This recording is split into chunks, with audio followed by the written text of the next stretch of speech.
For now, I want to pull on one of the threads from the speaker designate's comments, a strong interest in early intervention and special needs, and bring up another legislative champion in Tallahassee. Representative Robin Bartleman represents District 103. That's Weston, Southwest Ranches, Pembroke Pines. It so represents in the Florida House. She's a former teacher and assistant principal, and she has proposed and passed some pretty important legislation touching children and families already in her first 2 terms. Welcome, Representative.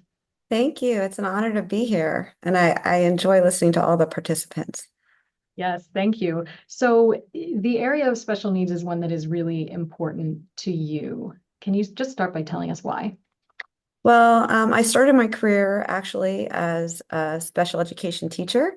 For those of you in Miami, I worked for Bertha Abbas, and I taught students with severe emotional disabilities for a number of years. And then I went on to become an assistant principal in Liberty City at Ponciana Park Elementary, where at that time we had a very large ESC center. So I have a bachelor's and master's in special education, and I see firsthand how important it is to differentiate instruction and meet the needs of our students.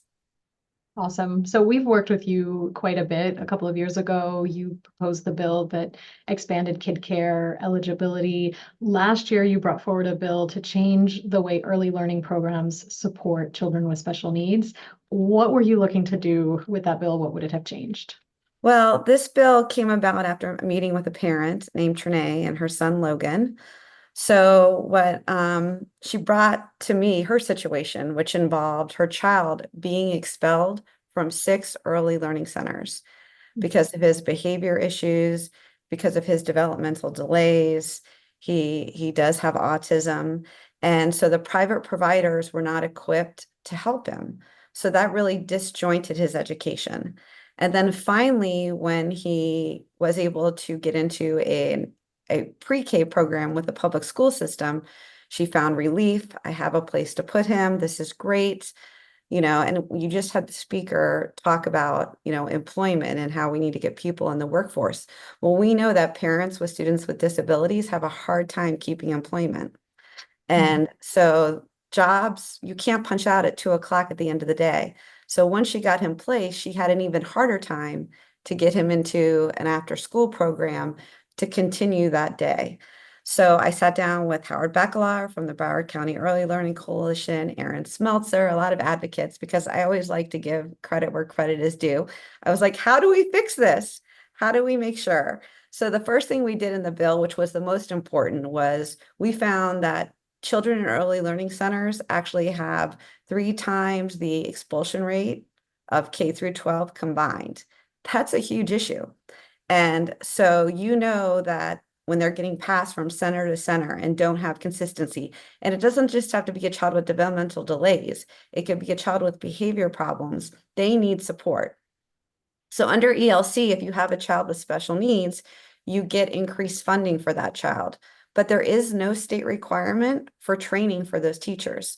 So the first provision of the bill required training, and it was 10 additional hours, and we worked with the private providers. So it would be within the framework that already exists to get that training. So that when the student comes in, they have the skill set to help that student. And then think about that.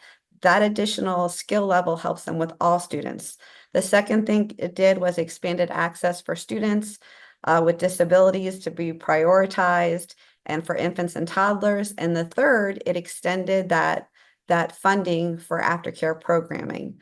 So based on this one parent situation who actually, I'm sure she reflects numerous parents across the state of Florida, it's small changes, and we're bringing it back next year. We actually got it put in a package and it passed the House floor, but sometimes you run out of time.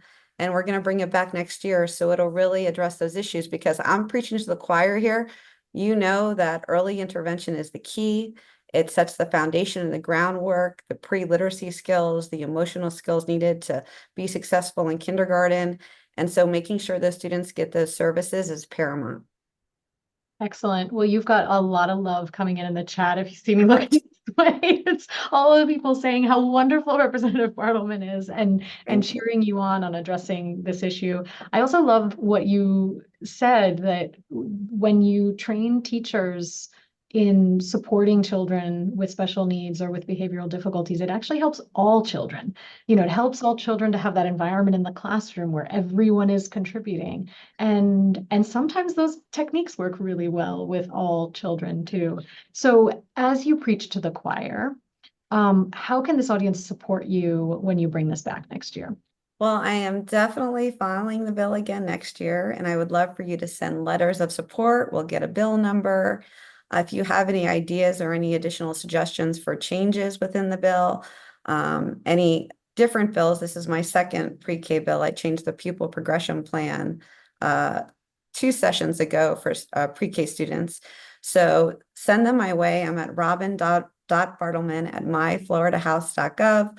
I'll also put my cell phone number in the chat in that email so that you all can contact me, because look, there are so many things we need to do. And every bill that I have passed, and I have passed 12 bills in some form or another in the last 4 years, they all came out of situations in my community and from hearing constituents and what they needed to be, what needed to be changed to help them.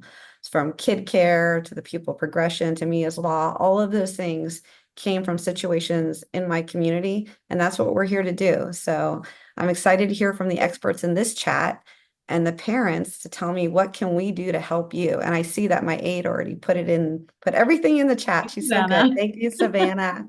Thank you. Okay, so we have 1 minute left. You mentioned Okay. pupil progression plan, which it's a triple P that people might not know exactly. Tell us more about that win. I know it's one you're really proud of. Okay, so the pupil progression plan changes. Pupil progression plan is what governs students moving from K through 12, how they're promoted. In the state of Florida, you're retained at the 3rd grade if you don't pass the FSA. But if you have a disability and you retain once prior to kindergarten, you have a good cause exemption, so you're not retained twice before you're 8. Well, I had a situation with a little girl named Anna in my district. She's a student with Down syndrome. And her parent actually chose to retain her in a pre-K program.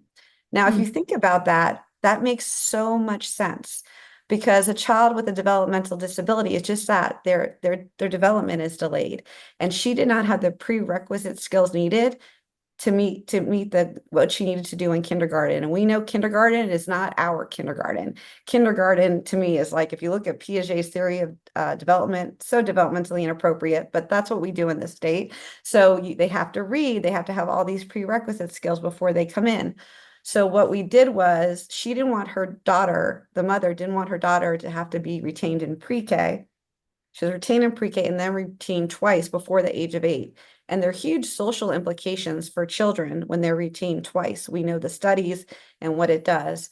So what we did was we cemented in the pupil progression plan that the pre-K retention can count for the good cause promotion. It's a small change, but it's huge. It's huge for students with developmental disabilities. It gives parents a choice, and it makes sense to give them that extra year of pre-K so they're ready and have all those skills needed for kindergarten. So I'm very proud of that bill, and we know that it's going to help thousands of kids across the state. And it gives, educationally, it's just a sound decision a parent can make. So I'm glad to offer that to them without risking having to be retained 3 times before the 3rd grade. Yes. Okay. Well, thank you so much. Thank And thank you. you for raising up this message that when you call your representatives, they really do answer and they will find ways to solve your issues. So the speaker designate invited us to call him. You're sharing examples of constituents who did call you and bills that were passed and bills that we will help you to pass next year. So the Thank chat has you. already joined me in thanking you, saying that you are the best and many other things. So thank you so much, Thank Rob, you. for Thank being you. with us.